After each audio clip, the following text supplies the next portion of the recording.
मुस्लिम समुदाय को केवल वोट बैंक के रूप में इस्तेमाल किया है। सियासी मंच ने की प्रेस वार्ता।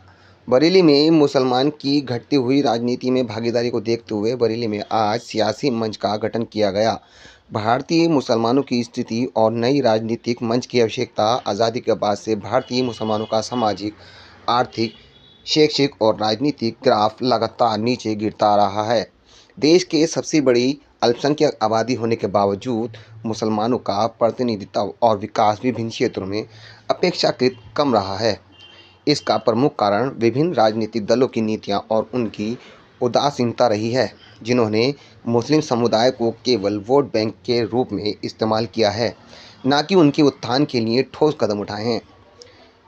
सांख्यिकीय आंकड़ों के अनुसार 1951 में भारत की जनसंख्या में मुसलमानों की हिस्सेदारी 9.8% थी, जो 2011 में बढ़कर 14.2% हो गई है। लेकिन संसद और विधानसभाओं में इनका प्रतिनिधित्व इनकी संख्या के अनुपात नहीं हो रहा। 2025 के लोकसभा चुनाव में केवल 24 मुस्लिम सांसद चुने गए, जो कुल 543 सीटों का मात्र 4.4% है। इसके अलावा शिक्षा, रोजगार, आर्थिक समृद्धि भी मुस्लिम समुदाय अन्य समुदाय से पीछे हैं। बरेली से सैयद आसिफ की रिपोर्ट। मोहित भाई को आओ। वसीम भाई, आज सियासी मंच का गठन किया गया है। इस मंच का उद्देश्य क्या है और किस उद्देश्य को लेकर आज आप आगे बढ़ने की सोच रहे हैं? देखिए, अभी तक मैंने पहले भी कहा है और अब भी कह रहा हूं कि मुसलमानों का शोषण हो रहा है वोट के जरिए। कि सभी राजनीतिक दल मुस्लिम्स को अपना वोट बैंक समझते हैं और वोट लेने के बाद भूल जाते हैं। तो इसलिए जरूरत पड़ी कि कोई ऐसा संगठन होना चाहिए जो मुसलमानों का अगर वोट ले रहा है तो उनके हक की बात कर सके। इसलिए सियासी मंच का गठन करने की जरूरत पड़ी।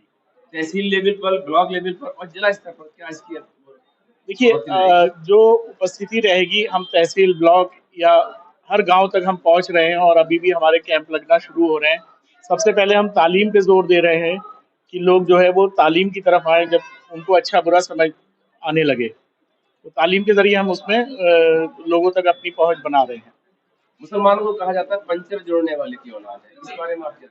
देखिए, ये कहने को तो आप किसी को कुछ भी कह सकते हैं। अगर आप कह रहे हैं कि पंचर जोड़ने वालों की औलाद है या पंचर जोड़ने वाले हैं, तो ये आपके ऊपर ही एक थूका हुआ है, आपका अपना, कि आपने आजादी के बाद मुसलमानों के लिए क्या किया कि आज आपको उनको ये सब कहने की जरूरत पड़ रही है।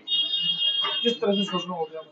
देखिए, मुसलमानों का शोषण मैंने बताया कि वोट के हिसाब से हो रहा है कि वोट का पोलराइज कर लेते हैं, वोट ले लेते हैं, उनको ना तो क्या कहते हैं सीट देते हैं, और उसके साथ साथ जो है ऊंचे पदों पर मुस्लिम्स कहीं नहीं दिखते।